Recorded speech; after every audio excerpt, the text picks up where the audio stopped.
Tiny Tarot, hey, hey. What have you got to say today? This is Low Key Magical, aka Christina Smart. And this is the Tiny Tarot podcast number 6. I am here with Earl, the podcast master. Hey, Earl, how are you today? I'm fine. And we are super excited to be doing yet another Tiny Tarot episode. This has been fun, every single episode, and we're getting better at it. I think Tiny Tarot is really tuning in, giving us better information every single time, and I'm proud of that. Hey, hey.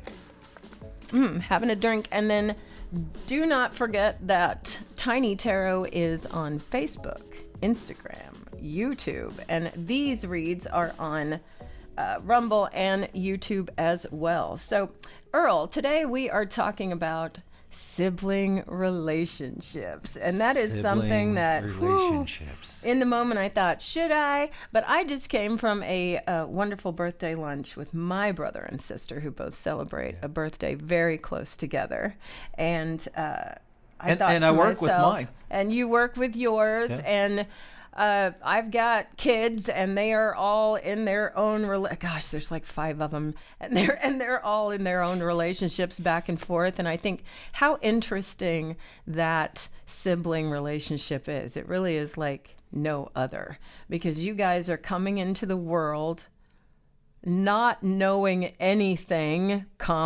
together, and learning together, and taking it out on each other, and loving each other, hating each other, whether you have a great relationship with your siblings, whether you have a terrible relationship with your siblings, if you had a great childhood together, if you had an awful childhood. Or there's some of you that may say, I had a great childhood, and the sibling right next to you is like, really? Because mine was crap. And that happens. We experience the world really differently, but what an interesting close relationship that we have, that we are literally coming online, being brand new, coming into the world. We have these siblings around us who seem to be doing the same thing, whether they're better at it or not as good at it. And then we're all living in a household together with parents that when we're small, we think our parents are like superheroes, that they have it all together. And we realize later on that they had no idea what they were doing either. And then you have the oldest of the family, or the middle child, or the youngest of the family, and what that relationship does to just the way that you live the rest of your life and how you raise your own children. My goodness. So when I started thinking about, sibling relationship, big deal. I love my brother and sister. Yeah, we've had blah, blah. Steven lives far away. I miss him. Things like that. But when I got into it, I thought, wow, really? Our sibling relationships shape us in a way that it's a very unique mold that we come into. We would not be the same people if I was an only child, or I had an older brother, I had 2 older sisters. Like you realize as your life goes on how much that has shaped you. You would not be the person that you are. Maybe close, but a little different. If you did not have those sibling relationships. So I thought, hey, Tiny Tarot, why don't you tell us something sassy today? Either how we can improve those sibling relationships, or maybe some aspects of them that we hadn't thought about before. Just something in love and in light and with caring, and always to make ourselves better. Hey, Tiny Tarot, what have you got to say about siblings today? And Earl, I have separated these stacks into 3 even piles, and intuitively, would you choose number 1, 2, or 3 for me today? I'm going with 2. Going with 2. All right. So 2 is the number. And the first card that we pop out with is, look at this. This is a 5 of Swords. And this is one of those being right, but at what cost? You're the winner of the battle. Like, yay, I came out ahead, but, I may have not really made some friends doing that. And this is that constant bickering sort of sibling. It's a bit of a sibling rivalry in the sense of, I really like being the one that's right, regardless of what's going on. I really like being the one that comes out right in the end. And is that the best energy to be in? But it almost feels like when I was a kid, absolutely, I wanted to be, and I was the oldest of 4 I absolutely wanted to be the one that was right all the time. And did that make my siblings love me? No. Well, I mean, all the time did it make me all right? So maybe sometimes they were frustrated at the fact that I always wanted to be right, but it seemed to me that they were in the same boat. You know, we were a little bit competitive that way.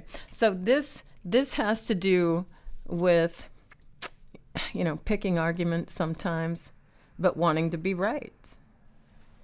Wanting to be, oh gosh, we used to race to the car, practically break our wrists getting to the car first, just all of those things, always wanting to be right. That rivalry, sibling rivalry. And what is the very first story, Earl, in the Bible about siblings? Isn't there a little bit of rivalry?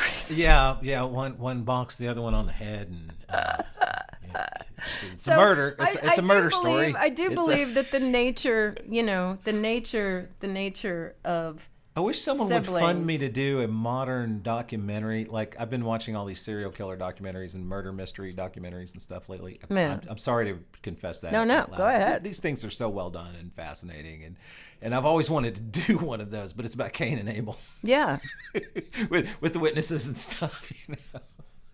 Anyway, I'm sorry, I digressed. But that's basically yes, this. There was some head bonking involved. There was some head bonking involved, and the swords have to do with our thoughts and our words, and we're often, you know, not kind with our words, with our siblings especially. And think about growing up in a household.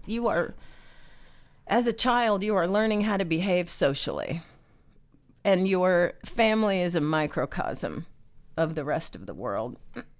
So you are, as a child, in a bit of a safe space to behave in different ways and see how the rest of the family reacts. So in that space, you can not be your kindest self, not be your best self, and you know in the end, it's your family. They're still going to love you. So in this case, this is one of those kind of situations where maybe I wasn't the kindest when we were growing up. Maybe I wasn't, you know, the always the kindest with my words. But again, it comes to that sibling rivalry and always wanting to feel right and always wanting to please whoever is in charge. You know, there's always a parent, there's always a parental figure or someone that you're trying to please. And how do you do that, especially when you're young and you're trying to get as much attention as you possibly can? Well, I'm always going to be the best. I'm always going to be right. I'm always going to be first, right? I'm always going to, I don't know. And these are through little kid eyes too, not necessarily through, now that you think of it as an adult, it seems, well, that's kind of silly. That's not the way that you win love from someone. But man, that was me when I was young. I really wanted to be right. I really wanted to make whoever the head of the household was as happy as possible, as appeased as possible. And it always had, in our household, it always had something to do with money too. I think this is interesting to have the King of Pentacles like that. We were, I think, like so many families, right, struggling. And at some point, and my mom was a single mom taking care of us on a budget. So, goodness sakes, trying to keep herself together, trying to do the best that she could with what she had going on, keeping it together. And here I was, like, trying to be the coolest kid in the family and be the smartest and always be the first. And yeah, it wasn't rolling that way at all.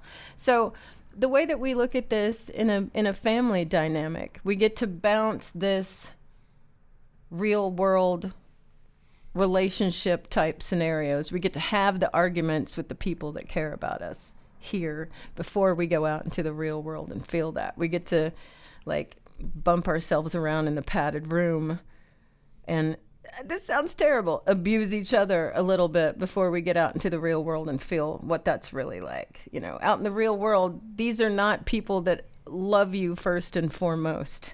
These are real world people that have their own problems and don't know who you are. So it's a much more safe environment to have those altercations and those back and forths in the household where it's safe before we go out. into the real world and get our bumps and bruises for real. And then we have the King of Wands. This is what you decide to do in the rest of the world. And man, the sibling relationships really do shape this for you.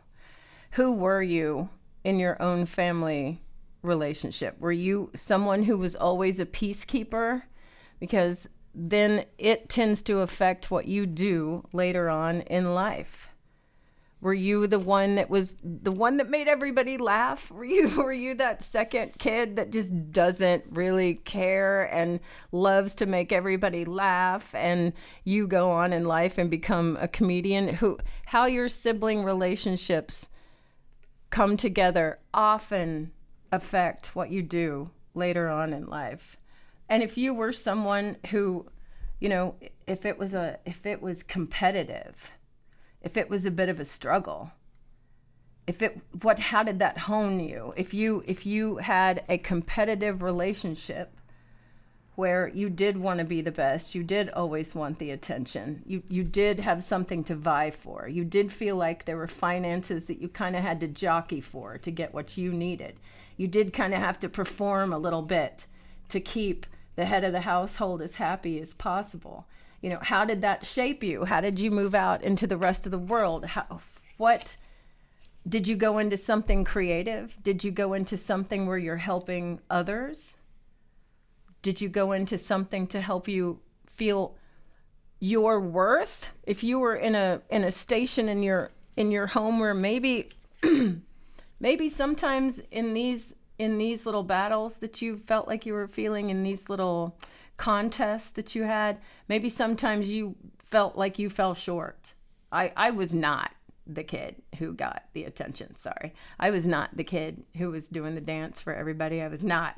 And that's not how I felt. I felt like I lost the arguments that I had at home. I did not feel like I was empowered. See, when it's like winner at what cost, I'm the one in the background here that felt like they fell to the wayside. This was not something that I got to experience. This was never happy for me. This was not, an energy that was overbearing. This was not an energy that was love in my household. And guess what? When I moved out into the world, I expressed myself as a result of that in very specific ways. I went into the career that I went into specifically because of these experiences, that I wanted to assist others who feel the same way and pull them out of that. I want to be in counseling in some way. I want to be in intuitive work or personal coaching in some way. I want to help people who felt maybe marginalized the way that I did in my household relationships not to feel that way. And so I took up this wand. I did this. These relationships shape a lot of what we do later on in the world. And what else does that lead us to? Well, in some cases, it's moving on from what we don't like to what we do like. And we have looked at this card before. Again, this is the six, sorry, it's backwards, the Six of Swords. And in the Six of Swords, the swords represent our thoughts and our words. And in this particular card, we have a person that's in a boat that is being assisted in moving away from something. This person, it almost feels like an escape, moving away from what isn't stable, this unstable emotional water here, to what is stable. So let's say again, in this household relationship, it was your life growing up. That was what felt normal to you. But as you get out into the world, you realize that may have not been the most normal household relationships. Okay. This may have not been the healthiest emotional environment, but it taught you to move to something better. This was something that once you got out into your real life, which may have felt like a bit of an escape when you finally moved on, that not only did it shape what you did in the world, but it made you understand that you were moving on to something that was going to be different for you.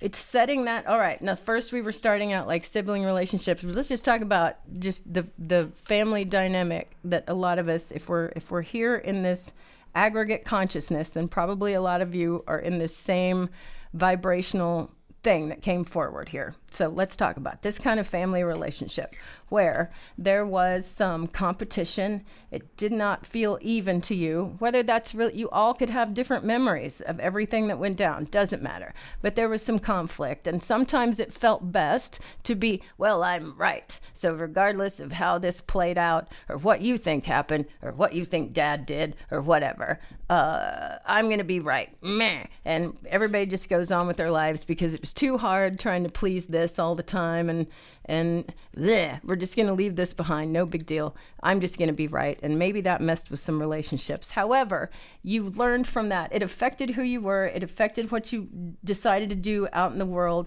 It shaped you in a way that showed you it could be different. You can be a different type of household, head of household figure. Okay. You don't have to be overbearing. You don't have to be penny pinching. You don't have to be, I am the king and this is how it is and nobody else is going to, right? Those are the negative aspects of the King of Pentacles.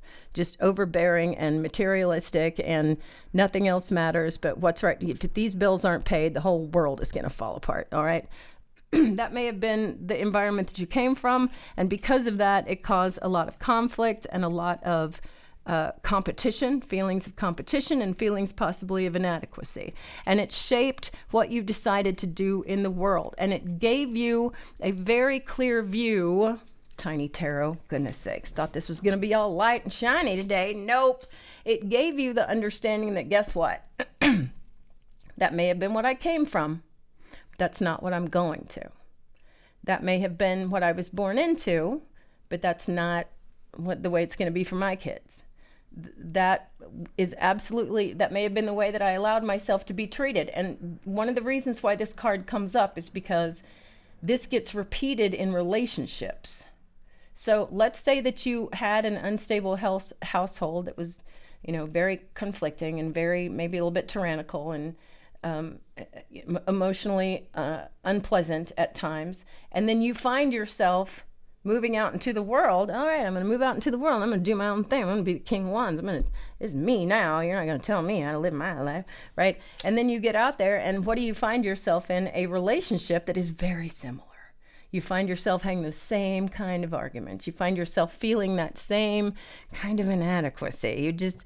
It's not necessarily that the exact scenario is being played out perfectly, but if you just took that emotional feeling at the core, what you're feeling most of the time, it would really be close, if it's uncomfortable, to what it was that you were experiencing back with, the not so fun, not so stable family relationship. Okay. And then you go, why is this happening again? I gotta pack up my stuff. I gotta go. I'm not letting this happen to me again.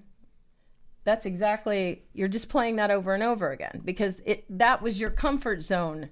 That's where you grew up. So this is where you notice that. This is where you take, this is very King of Wands moment. What do I take action on? I take action on understanding that unstable water that I may have grown up in, and so it felt comfortable-ish. No, that's just what you grew up with. It needs to be moved past. And we can get assistance in moving past that. And then we take steps in our life to move past that.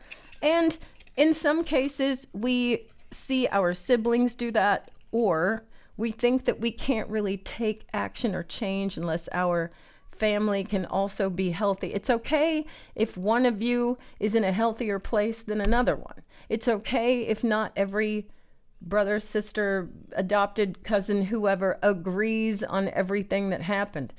People have to do their healing individually. This is an individual experience that we come into this world to have. And yes, you had a group experience as a family. You go out into the world, you live your life individually, and then you realize, what do you need to move past from? How am I going to live my life? And no, we don't all have to agree. That's a really big part of it, is we don't all have to agree.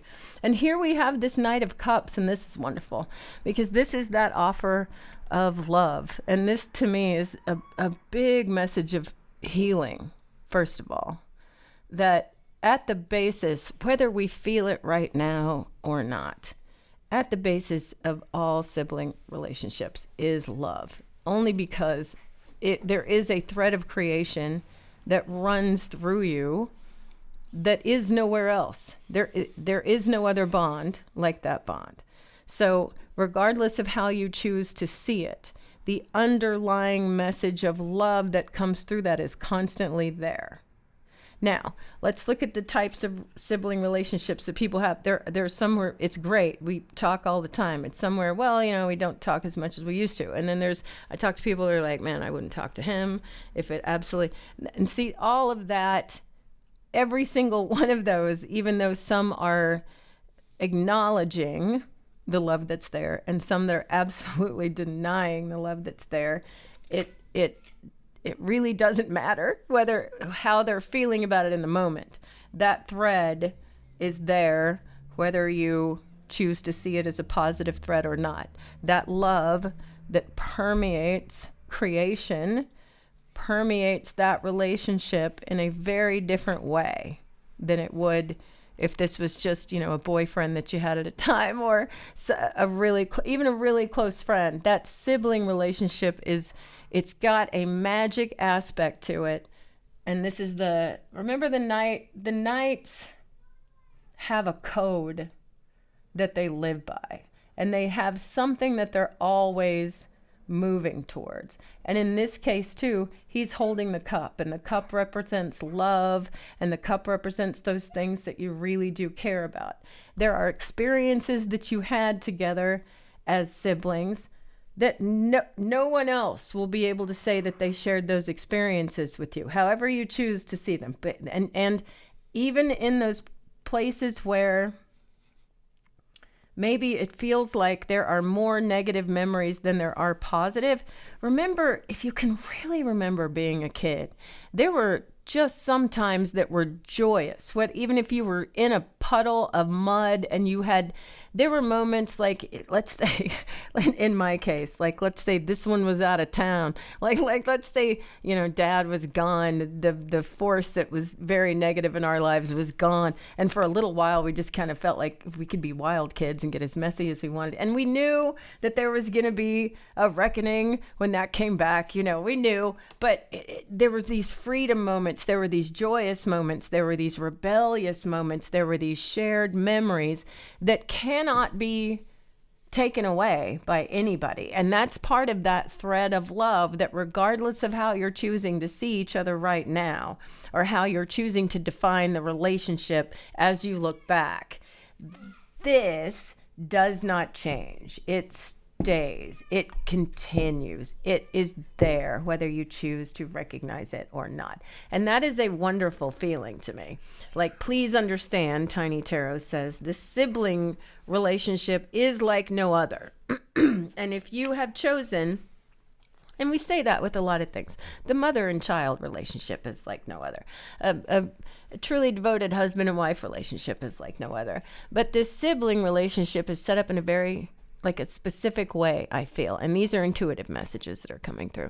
Like, prior to coming into the life, you are saying, this is something that I want to experience with you. And we are going to do this dance. And it's going to be difficult. And there'll be times when we love each other, times when we hate each other, times when we have to rely on each other, times when we will fail each other, times when we will be inseparable, times when we will be nowhere near each other. Do you see what I mean? There is a cycle to that, and it will be for our entire lives. Sibling relationship is from beginning, just like the mother-child, from beginning of life to the end of life. That entanglement will never not be there. Even if you choose to be completely apart in your adult lives, that entanglement will still be there and still affect you. And Tiny Tarot says, tune into the good aspects of that. Even if you choose not to be near a sibling, even if you have family relationships that are so estranged that it is not something that you will ever see yourself embracing again, even then, do your best to, if the memories are there, tune into the best ones that you can find. because the love is there. It is natural. It's natural.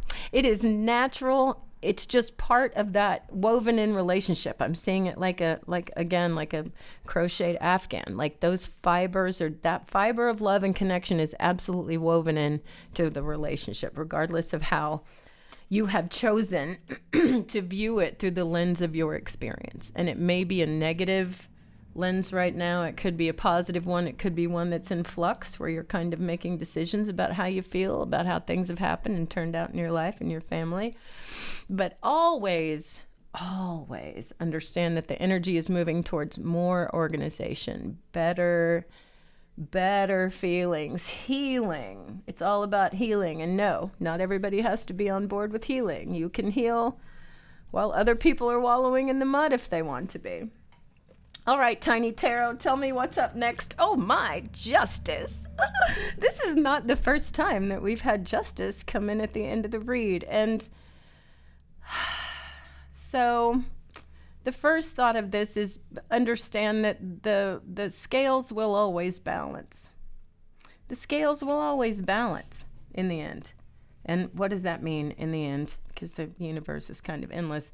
But there is an ebb and flow to everything. There is an up and down to everything. There is a swing to the pendulum. There is a balance that comes forth just naturally. Just like that same natural force of love that is woven through these genetically tied family relationships. So the way that Tiny Tarot looks at it, at first you want to go, so somebody's going to hurt you. They're going to get, what's coming to them. Like it comes out kind of sassy at first like that, but it's more of, this is an internal understanding. This is an internal balancing of the scales, so that if there has been a big part of your life where you felt like whatever this was not fair. I either wasn't treated fairly. I don't feel like this situation came out the way that I really wanted it to. And maybe you've been harboring some bad feelings about that for a while, even if you haven't vocalized them. Maybe you've just kind of inside said, I just kind of wish things would have come out a little bit different. I wish that I could have gotten more love. I wish I could have gotten more acceptance. I wish I could have gotten, more, even if it's material things, if you just felt like you got whatever it is, or respect. I just don't feel like I ever got enough respect. I don't understand that through the decisions that you make. All right, we're going to put this together this way. Through the decisions that you make to move forward to better. I don't have to wallow in feelings of inadequacy. That was a long time ago. Those were opinions of other people that are just echoing through my head. Okay? They may not even be around me anymore. So I can now choose to move on to feeling better about myself, feeling good about what I do in the world, knowing that I do not have to repeat those same emotional patterns over and over again. Yay, I am an adult. I build my household my way.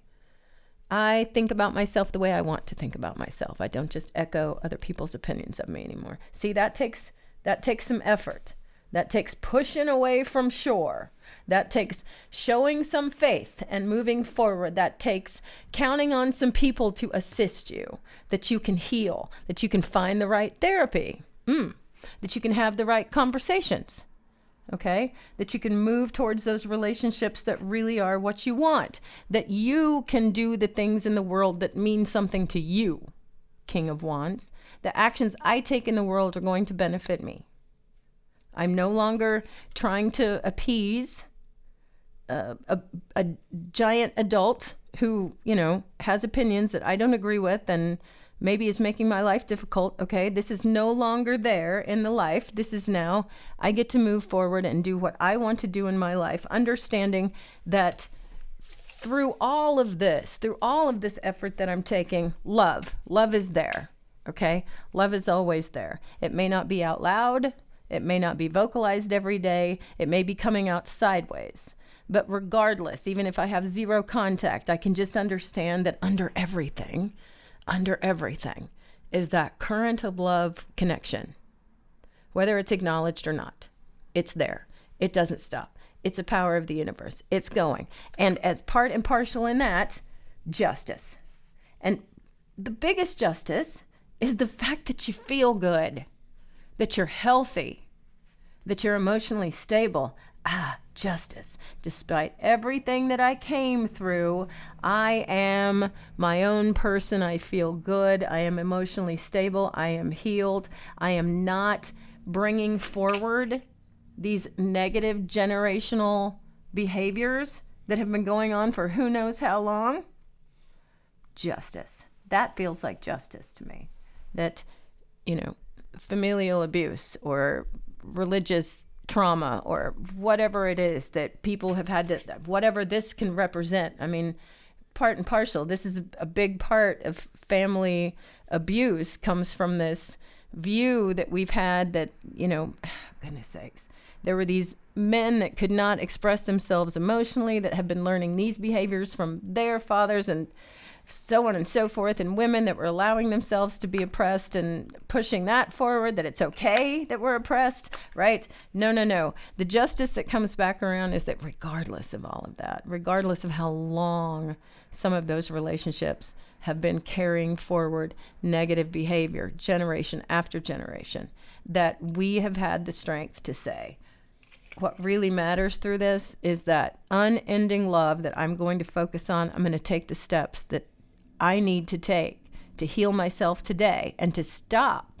this kind of behavior going forward. And that's a huge justice right there. And yes, it would be great to say, and the wheel of karma will come around and anybody that's been bad to you is going to get theirs. I mean, justice can say that, but I don't even like putting it that way because we're talking about internal work here and we're talking about the relationships that you grew up with. And goodness, wouldn't it be the biggest justice of all for regardless of what kind of atmosphere you grew up in, for you and your siblings to be loving and healthy and assisting each other and successful. It's almost like despite some of the energies that were there that really sometimes felt like they didn't want us to be there and didn't want us to be successful and didn't want us to band together and love each other. Like, despite all of that, we have been able to come through it and be wonderful people and strong people and people that love each other and people that support each other. That's huge. That's a huge justice to me. That feels really, really good. So I will always take this at the end of a read. This is fantastic. And goodness, Tiny Tarot, sassing it up as usual, decides to go deep. It's like, really? Brothers and sisters, let's talk about what really goes on in households. Sometimes it is wonderful and sweet, and it's all roses and raspberries. Is that a thing? It's all roses and raspberries. But in some households, it's not so much roses and raspberries. It's a lot of, especially in the generation that I'm talking about, it was people that did not talk about their emotions, and they just carried that pain forward, and they just took it out on others, and you just didn't discuss things, and you just really all that mattered is the bills got paid and you're turning the lights out and God help you if you this and God help you if you that. And so it created a very, it created a very competitive feeling. It just as if anyone was willing to throw anybody else under the bus just to be out from under that, just to help keep from taking the brunt of that and to move out, just to kind of brush that off. Like, yay, okay, we're all finally out of the household and we move out into the world. That's great. It shapes who you are. It shapes what you do. But you have to look at that at some point and say, all right, what am I choosing to carry forward and what am I choosing to leave behind? What of this experience, sibling, the sibling love is there regardless of how that played out for you guys, but just the experience of, because these are thoughts. This is your thought process here. It's not, if it was cups, if it was like a 8 of cups or something, or a 5 of cups where you feel regret and you're leaving things behind. But this is more, what thought processes did this childhood and this set of relationships build in you that affect who you are and what you do? And what about that needs to change for you to move forward into healthy, stable relationship? Okay. So it's not so much that, I had this terrible thing happen to me and I need to get over it. But in that interesting competitive environment, were you the oldest child? Were you the middle child? Were you the youngest child? Did you have an overbearing dad or a mom? Or was it rough for you guys? Did you struggle with money? What thoughts, what beliefs did that implant in you as a child that you realize that you're carrying forward as an adult? So, and like we said, part of that is, how do you raise your own kids? Do you do it in a more loving way? Are you choosing not to use physical punishment, or whatever those things are that you felt like were detrimental or just not helpful to you in the family relationship? Are you leaving that behind? And how did you feel about yourself? And how is that affecting you in what you do every day? What do you need to leave behind? I am worthwhile. It doesn't matter that I, didn't keep my room clean all the time. It doesn't matter that I didn't go to church every Sunday. I'm a good person, regardless. I'm understanding what's important to me now, not what's important to someone else. And guess what's important to me now? My higher standards. The love that I know was there underneath everything all the time. The ability to understand what real forgiveness really is. It's not that I have to go, I forgive you for your actions, that means your actions are okay. No, real forgiveness is, I understand that there's a bigger picture to this, that there's underlying, that there was unhealed in you, just like there up to this point has been unhealed in me, right? That we can understand that underlying higher aspect, that I'm always, what is it, the higher code that I am moving towards trumps all of this. I'm just going to say it out loud, just trumps all this bullshit. This higher code that we are living by trumps all the bullshit. So we just let that go. I mean, we have to, because guess what? It leads to healing, it leads to health, it leads to balance, it leads to justice. And what a wonderful way to end this one. All right, damn it, Tiny Tarot. Again, I was like, it's going to be all lighthearted, it's going to be all sweet, and here we go. All right, so I feel like I've broken, but that's what Tiny Tarot does, and that's why these reads are so good, and that's why I enjoy doing these, is because we always get something good out of it. Don't you feel, Earl? I do, actually. Yes. Well, Tiny Tarot, hey, really had something good to say about family and sibling relationships today. I am Low-Key Magical with a K, and you can find me on Facebook, Instagram, YouTube, sometimes TikTok if you're lucky. And I would love it if you could reach out to me via email, or actually it's messaging me on Facebook with a question that you would like to have answered, or a topic that you would like to have covered on Tiny Tarot, or if you would like to schedule your own personal read, that can happen. Reach out to me, message me on Facebook. Thank you so much. I am Low-Key Magical with a K. Have a magical rest of your day.